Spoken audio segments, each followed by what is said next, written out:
Brendan! Mark, Oh, buddy. how's the podcast conference hype going? It started well when I got to the train station and my train was cancelled. Oh, So I had to get on. Well, I got on a slightly later train that was then a much slower train because it has far more stops. right. But I'm here in my little hotel, which is on the side of a pub. There's not really a reception. There's just a pub, but it's it's a small room, but it's kind of quite nice and kind of a little bit low level swanky.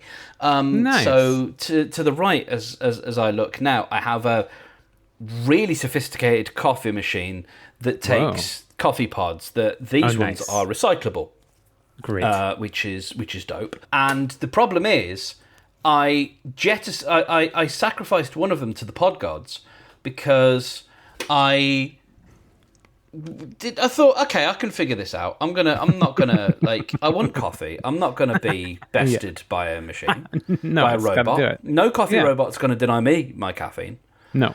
So it's got a big chunker of a locking mechanism.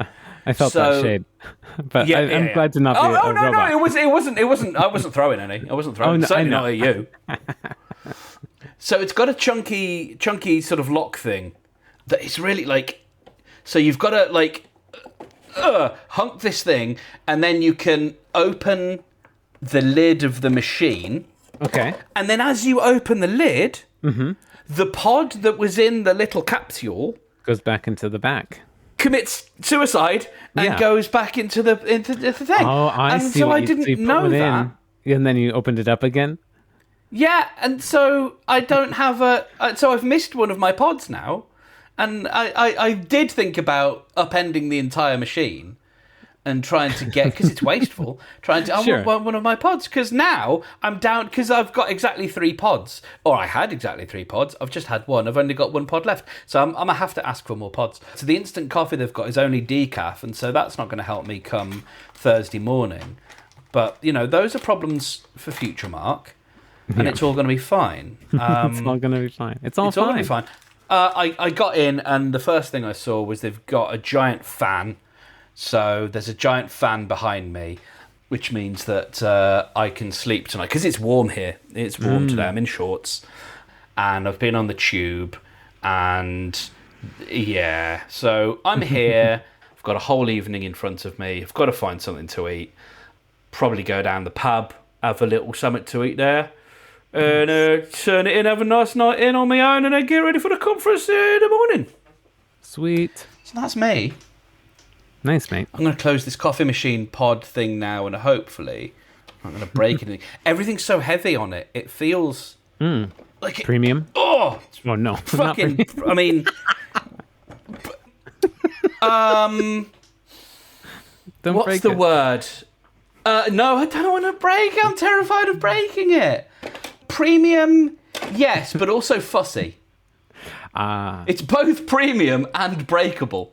And now I found the world's tiniest cupboard, which houses, very thoughtfully, an ironing board and an iron, Great.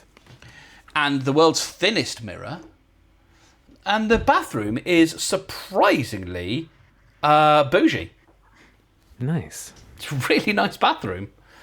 I thought for such a small room, I was like, oh no, this isn't a communal bathroom situation, is it? Like a hostel. No, there's a bathroom over there, and it's surprisingly swanky. It's got checkerboard floors and a light that comes on and like a whole wet room shower. It's nice. It's kind of nice. Oh, I like that. But it is up 17 flights of stairs. And do you have to walk up? Yeah. Okay. With my bag. So you get the your workout. guy, You'll you have do good get your mental health. workout. So the guy came up with me and said, if there's anything you need, call. And I'm like, thanks. One of those Carrying portable my bag up oxygen the tanks. Yeah, yes, please. So that's my life. What's going on with you? Have you ever heard of the Mankind Project? So the Mankind Project, I have heard of, and I don't know enough about it to be dangerous, so tell me more. And as we do that, I'm Yeah. going to turn off my camera. Yeah, I don't know enough to be dangerous either, but maybe no, maybe I do. So I went to my friend Percy, who leads the men's groups. He has taken it. He has gone to it. What I it just is realised I was nodding furiously, and there's absolutely no point in me doing that. don't save your neck muscles. The Mankind Project. What it is it's like a rite of passage for men. It's the rite of passage that's missing in our Western culture. It's like it's like a weekend long hero's journey for a man to go through to really face intensely their demons, find brotherhood, and come out the other side welcomed back into society. It's like this whole kind of ritual thing for the everyman to wake up a little bit. And so Percy had done this many years ago, and then he's gone back many times since, over the past like 15 or 20 years, to go and like have the there's like the initiate kind of, you go where you've never gone before, and then you can go back to be one of the people that helps the initiate go through. And so there's kind of multiple roles of attending this retreat, if you want to. It's not a retreat, it's a experience, I guess. And yeah, he's kind of just raved about it. And he's when he and I have talked about wanting to put on any sort of men's retreat type thing, he's referenced this and being like, I want you to do this because I want to have our thing be influenced by that and be informed by that, because that is greatness and we should have more of it. And I'm like, sweet. Like, I want to experience that. I want to learn more. I want to do something that's very effective and all that. So the weekend, it's around $1,000. It's like, you can get it cheaper if you get an early discount or whatever, but it's like, it's a chunky piece of money for just a weekend, but it's a big life experience. And what is life about if not to have life experiences? So I'm planning on going to one, but the schedule hasn't worked out yet, and we haven't set aside the money for it yet. But in the meantime, there was a welcome home dinner for initiates that just came back from a recent experience. And Percy invited me and everybody else that was part of his men's groups along, and we got to see what the people are like outside of that environment, and have this gathering where it's kind of meta discussion about the work, and welcome back these initiates. And like, it was really interesting. The people there were like definitely the kind of people I want to be around and model myself after. Like, they seemed really grounded and earnest and interested. There was no sort of like putting on a face or being anything more than generous. And it was great. It was really great. Good people. And if this weekend, if this process turns out these kind of people, like, that's, I'm very interested. That is, yeah. I also signed up for a men's weekend retreat for the weekend after next. That is not the Mankind Project.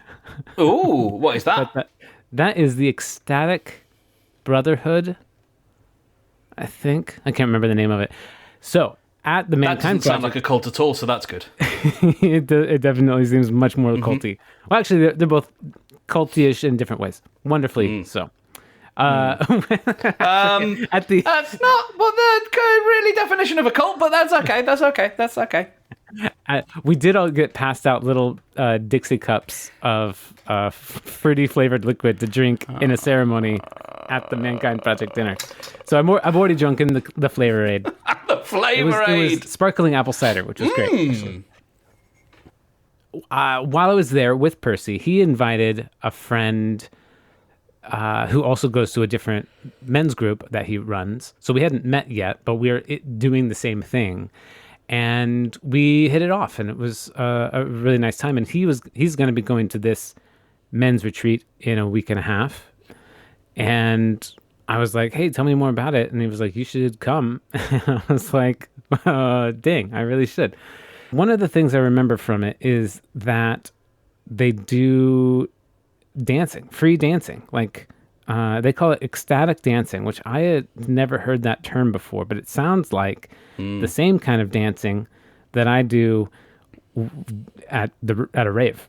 It's just like free form, just moving with the music, kind of unscripted movement to song. And that is exciting to me.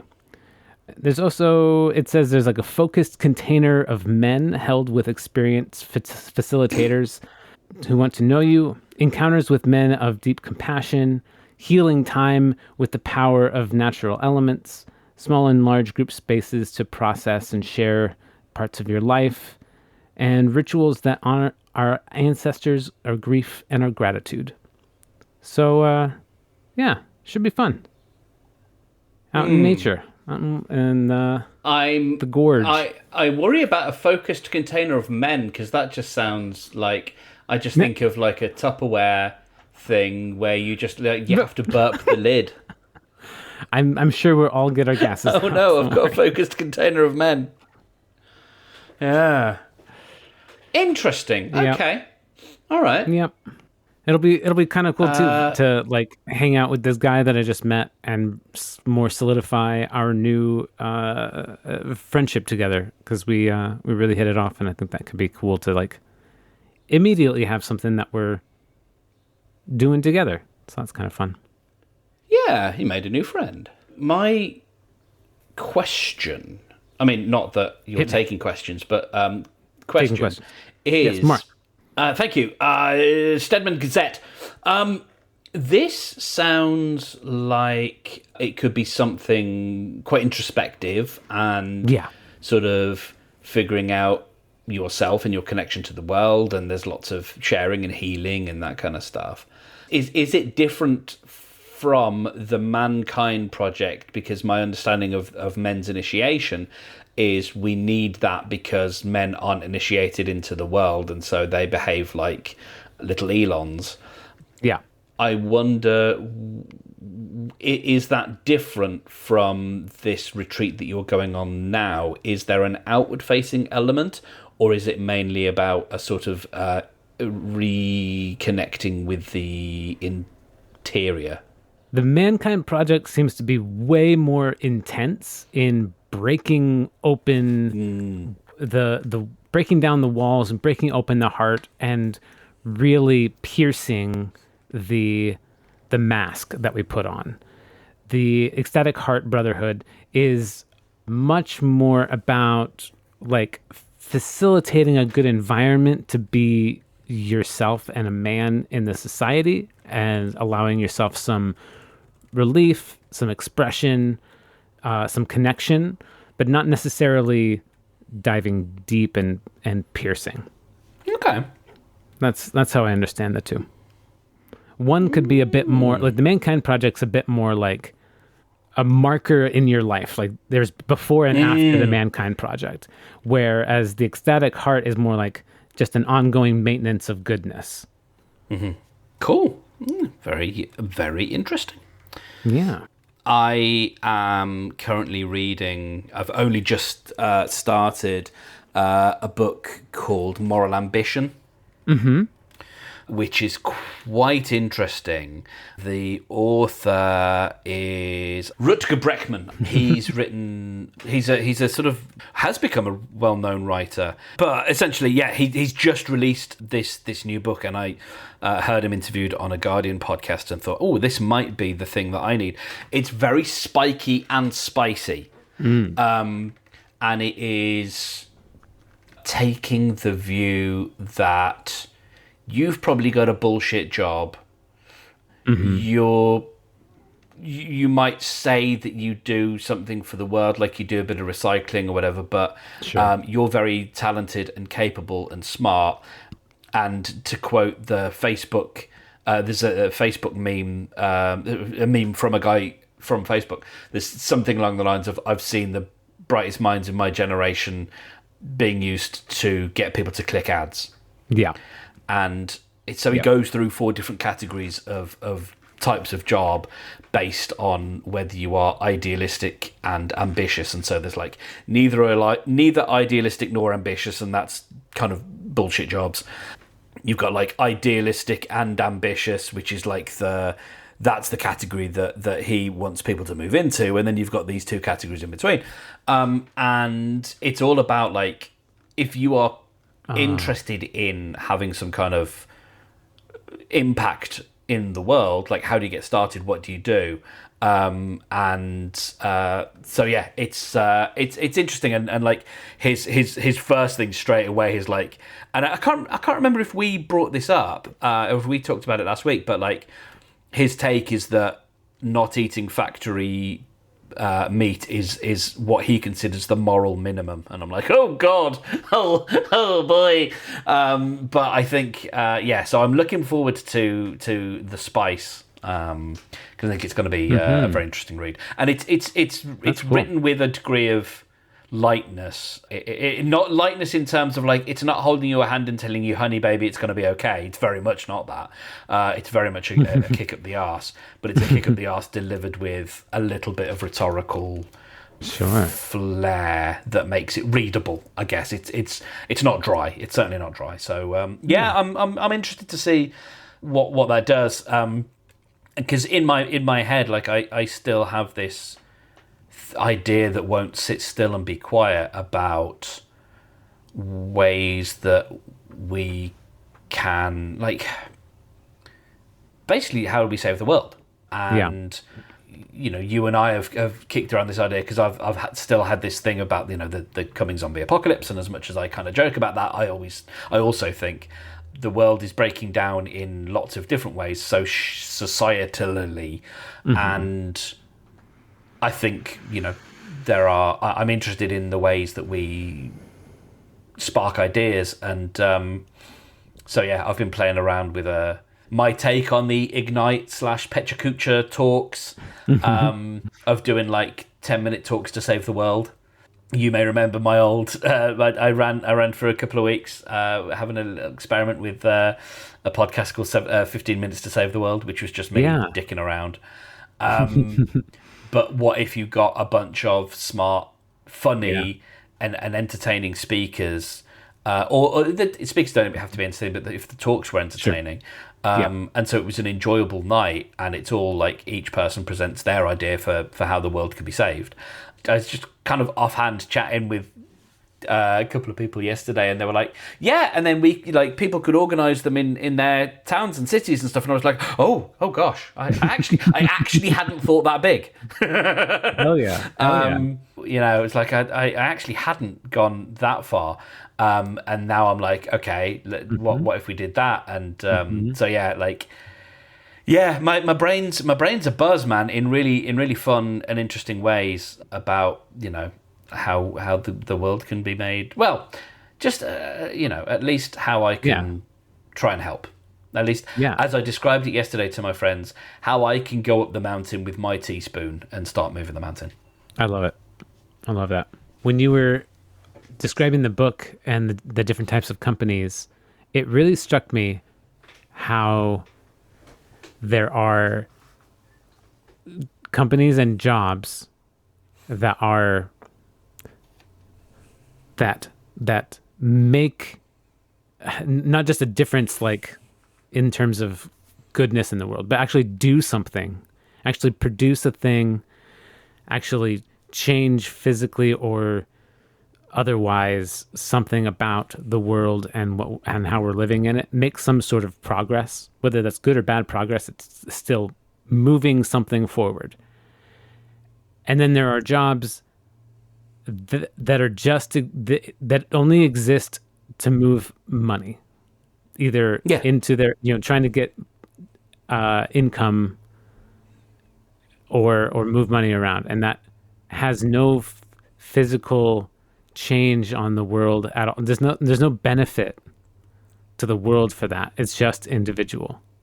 Rutger describes it as people writing reports that people don't read. Yeah.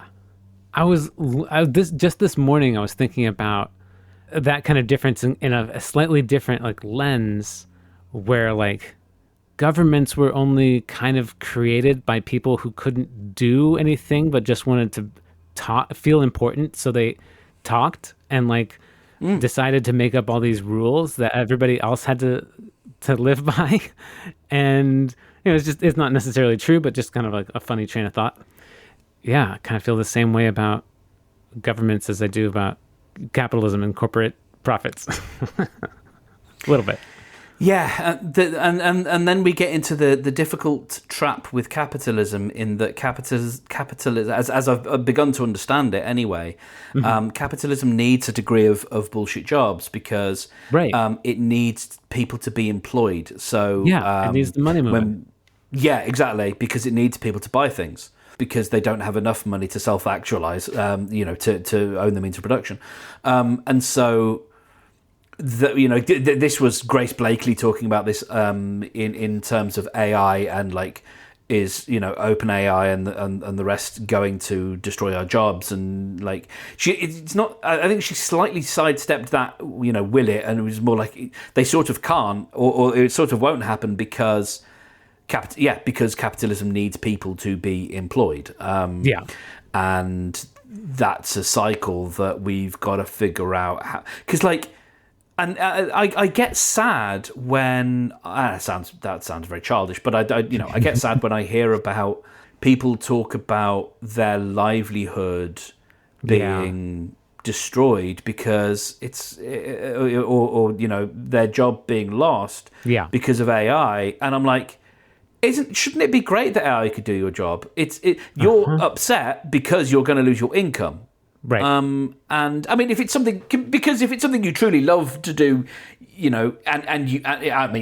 of course, we're just making the fucking argument for a UBI. Fine, let's cut straight. I don't need to do all the talking. We know where we're going on that one. It's just, it's just been down this road before. Yeah, it's like I don't actually have to complete those sentences, but yeah, and that's a problem. I don't even know how to begin to solve, let alone like there's one thing of being like, that's a really hard problem, I know what the solution is, but I don't know how I can help. This is just like, I don't even know where to begin. Does capitalism hate the idea of a UBI? I think it has to. I think it has to be opposed, because there's available money coming into the system constantly, a guarantee of money coming into the system constantly, right? It's not fresh money. It's not new money. It's from taxes. So yeah, okay. And those taxes hopefully are coming from the people at the top, the companies. So they wouldn't like that, I guess. No, it's essentially socialism. Yay. Yeah, absolutely. It's that I have a cow and you can have some of, equal amounts of people can have equal amounts of the milk, or whatever it is. That's a very, very bad analogy, but so yeah, it literally is a different system. It is socialism, not capitalism. So yeah, of course. No, exactly. Yeah, and so I think that's the issue, because this is what I've begun to understand. Because I think, a couple of years ago, I would have probably said, I'm in favour of.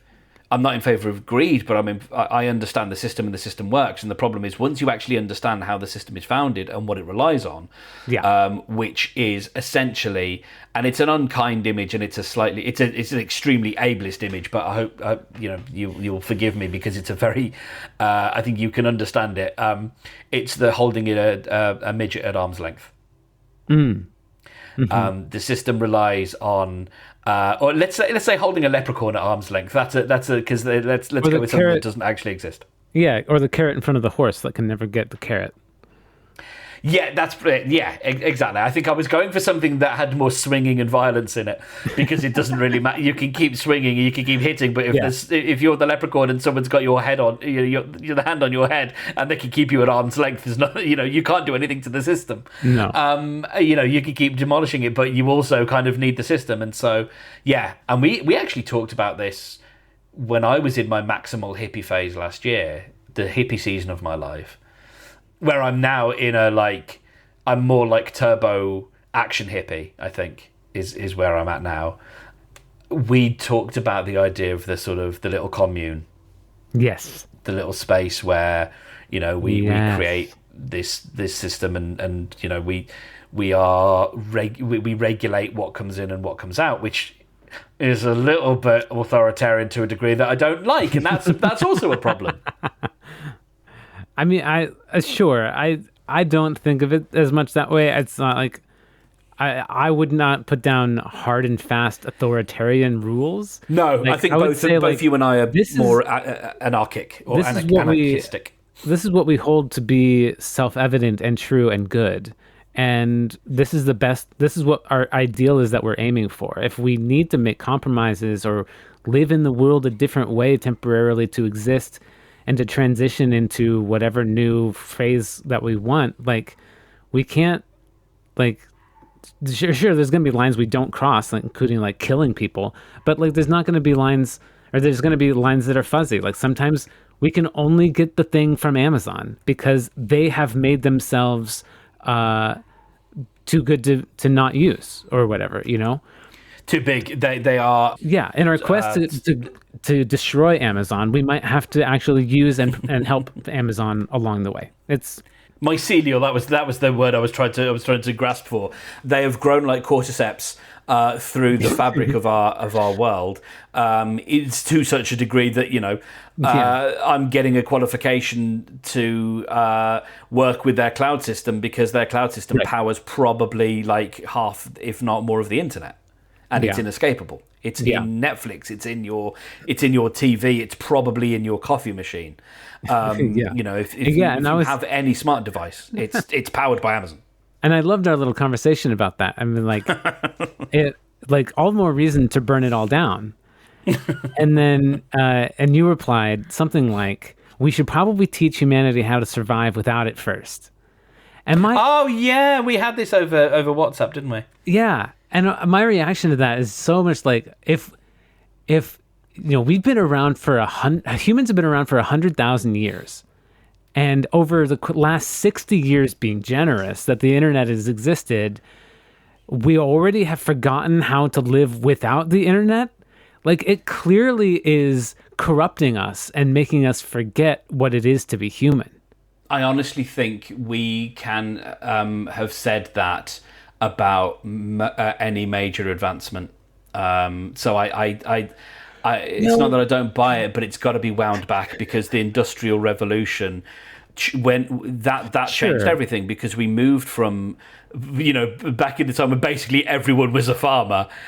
We moved to a time where things could be centralized into areas, and commerce happened. I mean, that's the other thing is, like, commerce can not all steps forward. Exist. Commerce is a perfectly good step forward. I know. I'm joking. And we need that, but and that's a certain number of thousands of years old. And the idea of centralized money, that got rid of the barter system. So now you can't just say, I've got this skill, can I trade you these beans for this skill? We've lost the art of doing that. Like, if we are going to burn it all down, we have to teach ourselves how to roll that back. And I don't think it's good enough to say, like, well, you should know how to live without the internet, because there are so many things we've had to roll back, or we would have to roll back, because the internet, again, is based on electricity, and most of us don't know how that works. There's a lovely line in I think it's the last Hitchhiker's book, where Arthur meets his daughter Random, and he has this watch. He shows her the watch, and he sort of explains that it keeps ticking. I think it had maybe broken finally, and she's like, "How does this work?" And he says, "Clockwork." Well, what's that mean? And he's like, he doesn't know. Because, and that's what I love, because in any sci-fi film, the character would just know how this stuff works, but in the real world, you just go, I haven't needed to know that information, and that is humanity. This was actually really, really well categorized in the first Sherlock Holmes short story, A Study in Scarlet, where Watson discovers that Holmes doesn't know that the Earth revolves around the sun. Okay. And they actually even did that. I'd forgotten, but they actually echoed that in the TV series as well, because it's like if he knew it, he deleted it from his brain because it had no material impact on him whatsoever in his ability to function as a human being. And humanity does that. And so we have to relearn a lot of stuff that only a few people, because like all the knowledge is there, but it's not distributed in the same way. That's funny. So I think let's not burn it all down. Let's be prepared. Let's know. Let's know where the people are who know what to do if it does go up in smoke. Yes. And let's look after them. Yeah, the people who want to rid themselves of this toxicity will do so and live better lives for it. And the ones that don't will also exist. When you say this toxicity, to what are you referring? Good question. Thank you. You're very welcome, and thank you. No. Sir.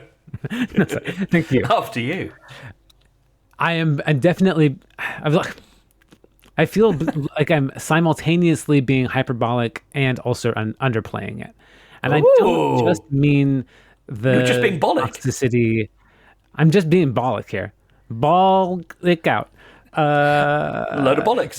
The toxicity, of course, from social media and where human expression goes to be completely anonymous and gross and frank and unkind, where we think we have no impact, so we get to display our worst selves.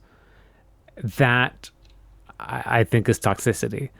And the ability for, like, obviously television has 24-hour news, and that is gross. I think the internet takes it to another level with things that you can interact with, and like it's just a whole, you can just dive deep forever in whatever you want to of reality or fiction and believe it however you like. And I think that's also dangerous and toxic.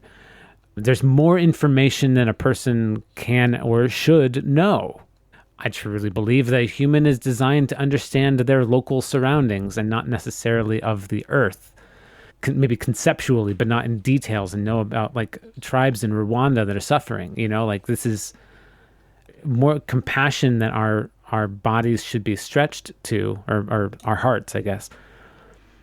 And so I feel like that's all a bit damaging, and it takes away a person's compassion and an ability to be there present in the moment for their local things. It's taking their mind elsewhere. And I'm also all for humanitarian aid and effort and like spreading the goodness. But I think maybe the people that have more ability to take on that burden should be in those jobs.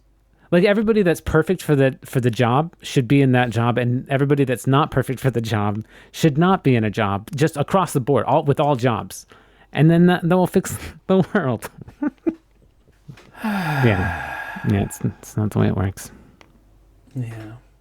What if there was, though, a service that would be like, hey, I think you'd be better suited for this thing. Let's do this other.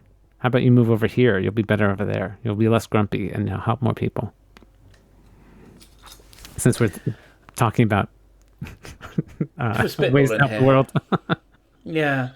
I would not make it to a speaker level on your display. Or on the display, but you're on your on my little event. Time to town. Your event, yes.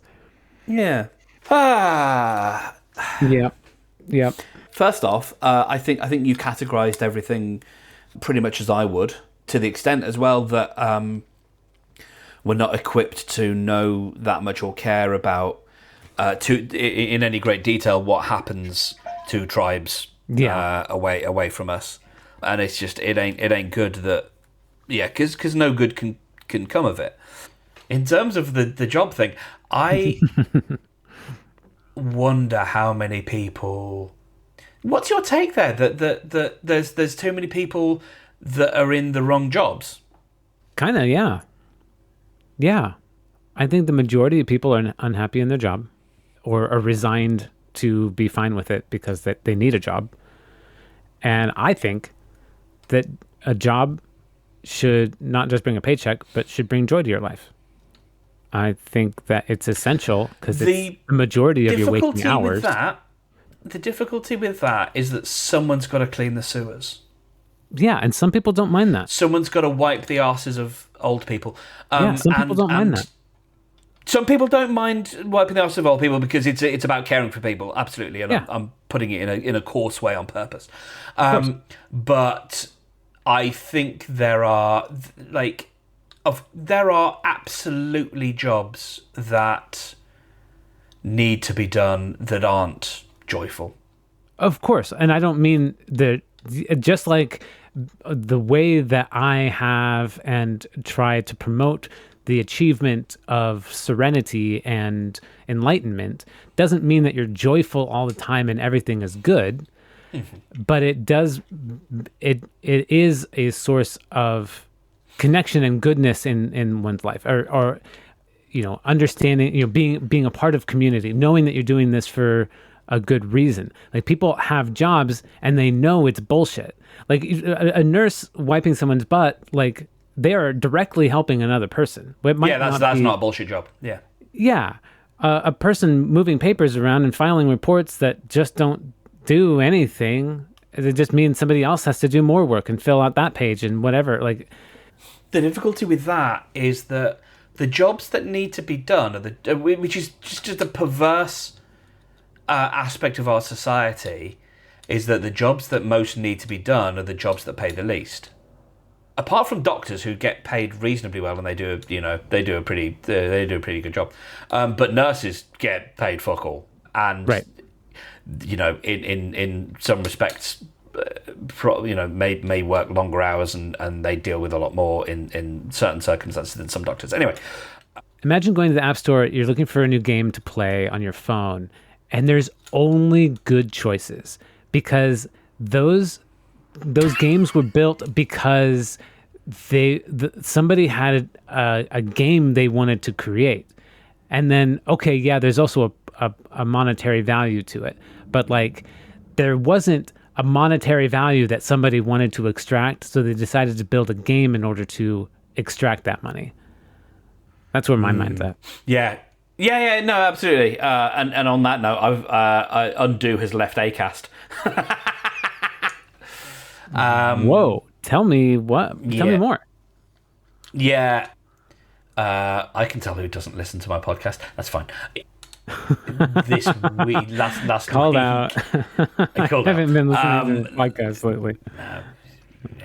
I'm subscribed and it's pinned, but I have not listened. Because they are extractive, and it's interesting. It's like, I create 100% of the value. Yeah. Because I write these things from whole cloth, and I am building on the shoulders of other things, and for the most part, those are things that I pay for. Like, I use a service called Blinkist, which I pay for, and there's the ChatGPT, that which makes helps a lot of sense. You use Blinkist for that. Oh yeah. Some books I do get, but like, it would be ruinously expensive to sure, and very difficult to run things without a service like Blinkist, and time. Yeah, exactly. But it's only been a small number of books. Either way, like, I'm creating value because I'm sitting there and I'm synthesizing ideas and I'm writing them into TED Talks, and Acast provides some value. For that value, they take 50% of what I make. Wow. Which is a lot, and I didn't realise it was that much. But that's fine. I'm not too pissy about that. But because 100% of nothing is nothing. Exactly. But then for that, the devil's bargain is that I don't really get control over your experience as a listener. So if their system wants to schedule the same ad 4 times, sometimes maybe even twice in the same ad break, which has happened with other shows that I've listened to, like, the same ad literally just plays again with no, in the same ad slot. Like, I don't get any say in that, and then when it comes to the final straw for me, because like the whole experience has been unpleasant with them and has been like vastly inferior. And so the last straw that broke the camel's back was just like, I'm trying to get paid, so what's the system here? You haven't set me up with the system that's supposed to do the payouts. And then they're being so mealy-mouthed about how they actually... So they're going to hold on to my money, the money that I've generated for them, and they've already taken their 50%, but they won't give me my 50% until or unless I make at least $100 a month. So if I make under, and it doesn't matter if in March I made 70 and in April I made 30... that doesn't count because in April I made 30, so I don't get paid. Wow. Yeah, which sucks. That sucks. That's awful. So I went back to Transistor, and straight away, within and you know, so the other thing, you know, about this sort of very subpar experience is I could wait literal days for a reply from their team. And I went to Transistor and I said, "Hi, Helen, I'm coming back." And I sort of knew, because of the whole thing with Bramble, I sort of knew, like... They could flip a switch back on for you. They could basically undelete my show. And I was like, "Can you restore the show?" And they were like, "Yeah. Done." Like, I said, "Listen, I'll start paying again, but before I do, I just wanted to check this thing." "Yep, no worries, paid. Here are the shows that I'd like you to undelete." And within like an hour, everything was set back up again. Amazing. And it's just like, that's how this is done. And I instantly felt valued, which I had completely felt unvalued, despite the fact, and you know, and I said in the chat, like, "Listen, I know I don't matter to you. I know I'm small. I know I'm a tiny little creator, and I know I've been a pain in your ass. I'm aware of that. But you need to know that this is a really crappy experience." Yeah, and you know, sure, they've taken that on board. Almost any time I came with an issue or a question, it was a problem. Like, why does this tab do this? Oh, basically because that tab's broken. How does this... So there's this integration with Patreon. Yeah, that doesn't work anymore. We're phasing that out. Okay. How do I access information about my income from 2 months ago? You can't access that. We don't give you that information. So we only give you this month's information and last month's information. And after that, you don't get your numbers. Okay. Wow. The whole thing is bad times. And like when I left Transistor before, it was only because I was, you know, going to try and run Bramble and set up my own thing, and I left Transistor again because I thought, well, I can save myself $40 a month, and you know, but bore them absolutely no ill will.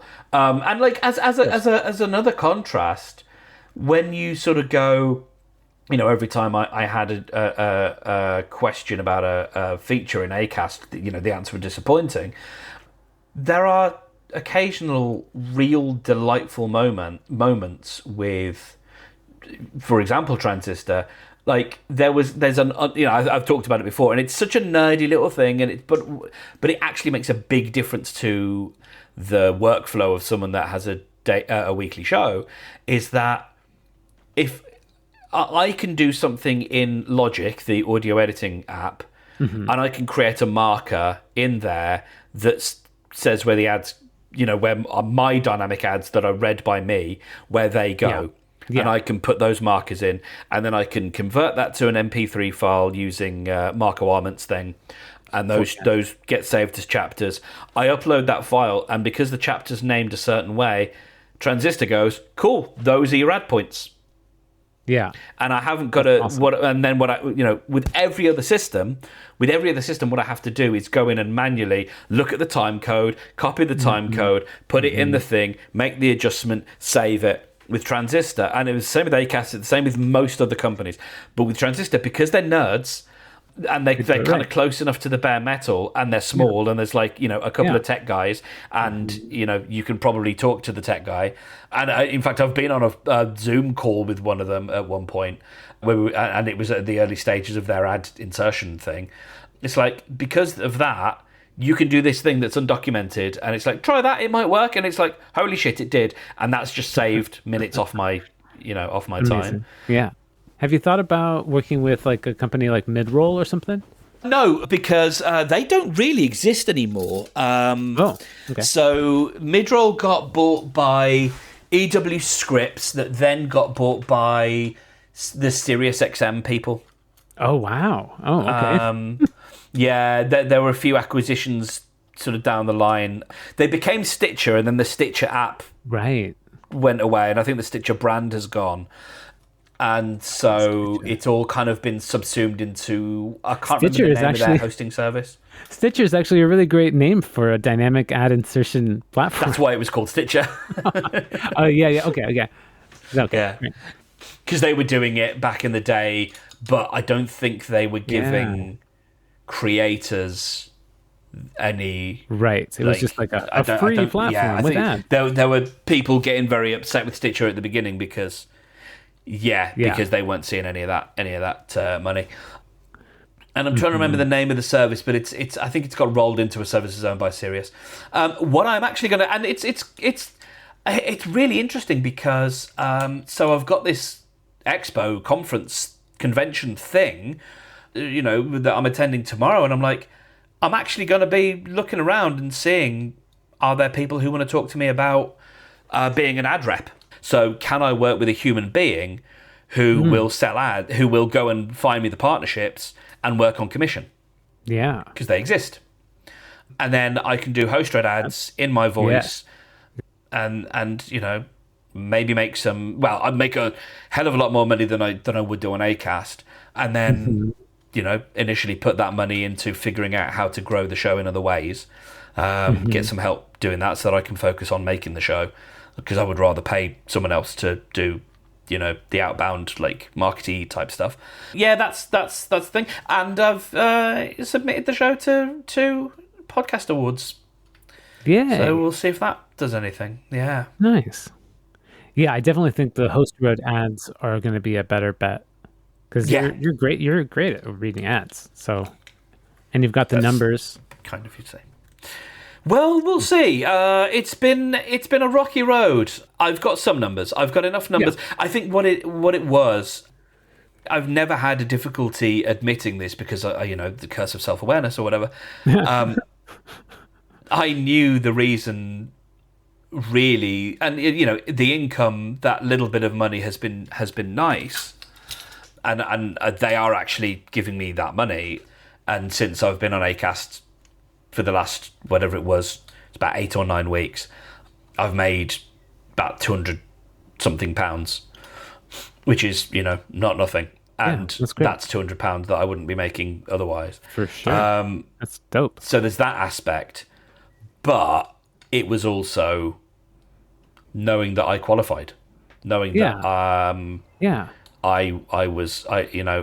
knew that I had something that met a bar, in the same way that, like, I get self-publishing. I get, like, why you should self-publish a book. It actually probably makes a lot more sense, and you'll probably earn more, and the book could be a lot more successful if you publish it yourself.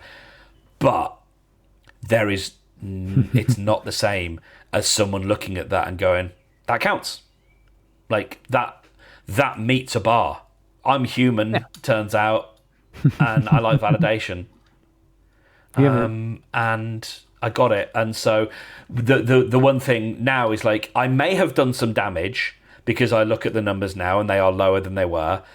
Of course. But what I'm confident in, after having put out the last episode, is that I'm not phoning it in. I'm still making good episodes. Amazing. I'm not worried that the decline is, you know, some of it I think was a little bit of right sizing because it was novel at the time, and that's fine.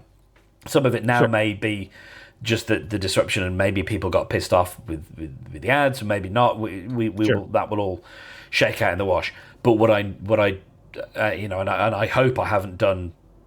I don't think I've done irreparable damage, but I've certainly learned, and I may have had my hand slapped a little bit.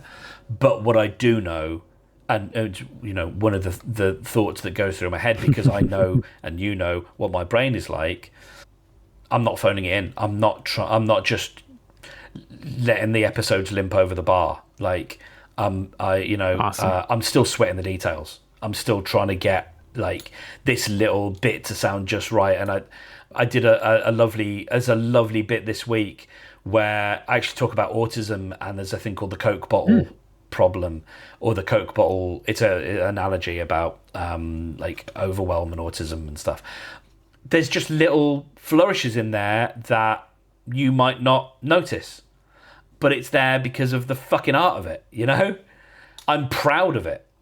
Awesome. And I know that it's good, and yes, I've also had the friends tell me that they think it's great, and that can do so much.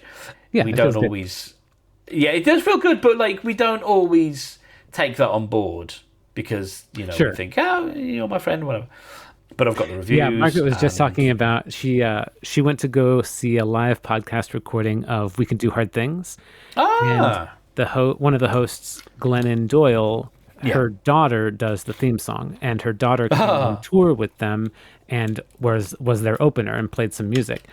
And they kind of gave a little bit of a history. I don't know. I think this was on a different podcast recording that Margaret listened to later, but they have given some history on how Glennon's daughter became a musician, and was like she had made some music. It was shared with somebody that it then got around. A recording of it got to Brandi Carlile, who's a very big name in like the pop country-ish alternative kind of area, like huge, like one of the biggest names. And she is a friend of Glennon's, and she's like, "Is this your fucking daughter?" And then, so it wasn't like through nepotism, but it was through honest, actual like good work that they and Brandi and Glennon's daughter started working together and put out an album together and other things. And her daughter's only like 18, I guess, or something like that, like a prodigy type scenario. and Glennon was always like, well, yeah, I mean, we think she's great, but we're her parents. We don't know. We can't. Yeah, that's part of the deal. It's going to be great no matter what. I can't hear it with external ears. No. I'm too biased. Yeah, absolutely. Also, thinking of things that we're really proud of and maybe are too biased to objectively determine if it's good or not. I have finished my 3 mixes of the Get Better remix. Yes! This is outstanding. You sent me a screenshot of the Logic project. Yes. And my heart grew 3 sizes that day. This is so much fun. Man, so I've been putting this off for a long time because, yeah. You've had stuff on. I've had stuff on. And that's not Stefan. That's not the name Stefan. You've had stuff on. Yeah, he's a good time.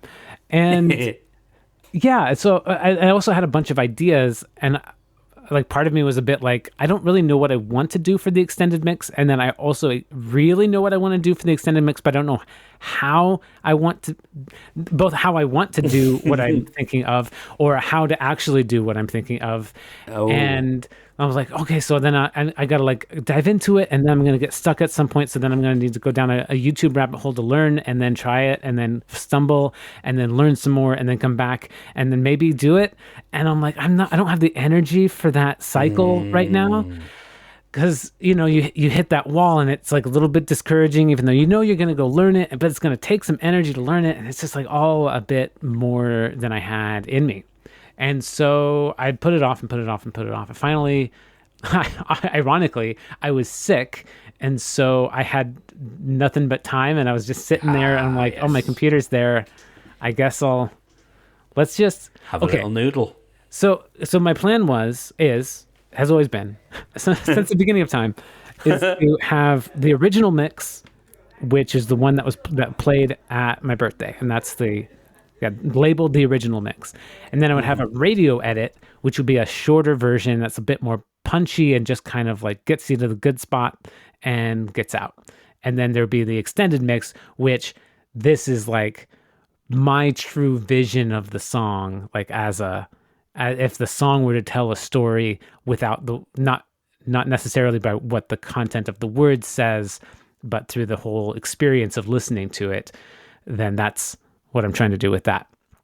And so I didn't have the energy for that yet, but I was like, well, my original edit's already done. So boom, 30% done. Great. I can make the radio edit pretty easily by just cutting and clipping and then fixing the transitions and stuff. And so I went through and did that first. And so I got that sense of accomplishment. I'm like, yeah, okay, that was actually really easy. That took me like half an hour, and it sounds fucking dope. And so, yeah, I got really happy with that. And I was like, well, okay, I'm already in Logic now.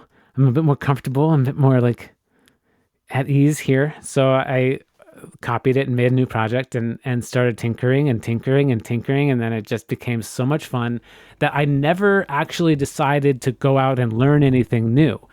I had all of the skills that I needed to do what I wanted to do in me all along, and I just was able to stretch things out and duplicate things and move things around in a way that perfectly came out to be what I kind of wanted the entire time.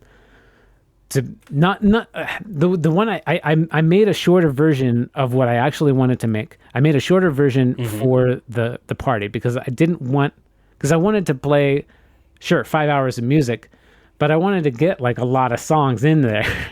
I didn't want to just be overtaken by this 10-minute long version of one song. Your magnum opus. During the pop section, like a lot of those songs we only play like a minute or a minute 10 of a lot of those songs because I wanted to quickly get in and out to tell a story, to get through this track list that I had set. And so I wasn't going to then on the back end take up a whole bunch of time with one song. So I made the original mix. It was good. It was good, 3.5 minutes or something, a nice length of time for a song. But yeah, this full version, I'm so excited to share it with you. And I don't know if I should just because now my next step is to publish it and then get it on the music stores. Yeah. And I'm part of me wants to just do that and then you can hear it when it's live, or part of me wants to share it with you now to see what you think. A couple of cool aspects of it are in dance music. There's these sections. I've been thinking so much more about dance music lately and how differently it's structured than a traditional song of like verse, chorus, bridge, chorus. And there's no they don't even really use those words. Like they're different sections entirely. They're not even it's not even a bridge. It's just entering an amorphous abyss that's constantly changing and morphing around you until you swell up into this climax that can either just be like stripped from you or then just relaxed. And it's so much different. And so I was really trying to incorporate that kind of feeling from like stripping away a little bit more of the back and forth between verses and choruses, which is still there in the structure of the original mix and the radio edit, but is less so there in the extended mix. And it's way more like going into this landscape of sound and loops based off of these little sound bites from what he's saying. And there's one part where I had a clip of him saying, "We can get better because we're not dead." And I repeat that part a few times over this loop that builds to a kind of a cascading waterfall down into dead yet, dead yet, dead yet, dead yet, dead yet, dead yet, dead yet. Yeah. And it builds up and up and up and up again with yets. And then it gets back up to this bigger crescendo again, where that's kind of like, it's kind of like this death and rebirth. It's not even death and rebirth because they're not dead yet. You're still here. You're still fighting through. You're pulling yourself back out of the abyss that you're in. You get up to the top, and then you get this big dance break again after a slower drumless section. And yeah, oh man, I just get chills thinking about it. And I'm so excited to release it to the world. And as always, anarchy is not lawlessness because we all know how to treat ourselves and others innately. We have the laws within us. It's the absence of an oppressive government. The reason we think of looting and destruction is that we are in an immune system. We see a virus and we want to destroy it. So with the veil abstracted by the removal of government control, we can see clearly that capitalism is an infection and deserves to be destroyed for our well-being. Correct me if I'm wrong.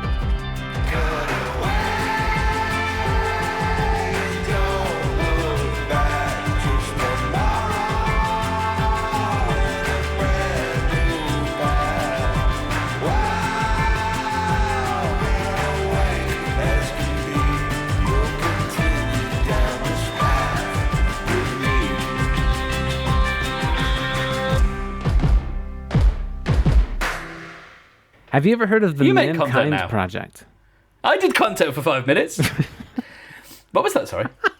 Sorry, we have an interminable delay, ask but you a we'll question? get through it. It's going to be fine. Have you ever heard of the Mankind Project? Yeah, I great- found this when I was... Oh my god. I such a long found the delay. Mankind Project. Oh my god. Oh, shut up.